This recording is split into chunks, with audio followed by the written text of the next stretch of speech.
Тази музика ме връща към неделните танци, за които някога ми разказваше дядо ми.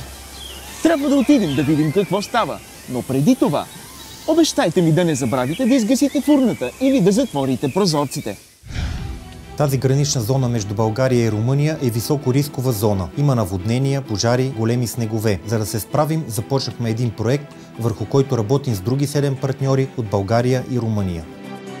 Toate unitățile din cele 16 județe și districte din zona de graniță vor respecta aceleași reguli și metode de intervenție. Mai mult, cu cei 9,7 milioane de euro din fonduri europene, cumpărăm echipamente moderne și încercăm să asigurăm cea mai bună pregătire a echipelor noastre de salvare. А сега, ако сте направили това, което ви помолих и сте предприели всички мерки за сигурност, то имам изненада за вас.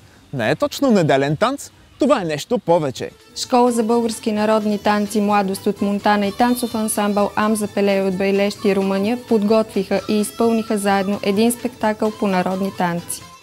Au fost sute de ore de pregătire și repetiții comune în care artiștii noștri și cei din Bulgaria au învățat foarte multe unii de la ceilalți. Proiectul nostru ne-a adus 200.000 de euro din fonduri europene, cu care am creat un spectacol comun de folclor și un centru cultural bulgar-român. Vă invităm pe toți să aflați ce pregătesc casele de cultură, teatrele și muzeele din zonă și să mergeți la spectacole.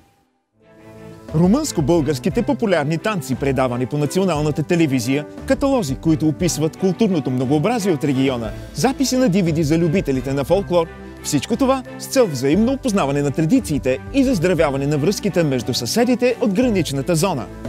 Общи граници, общи решения. Програма за трансгранично сътрудничество Румъния-България 2007-2013, съфинансирана от Европейския съюз чрез Европейския фонд за регионално развитие.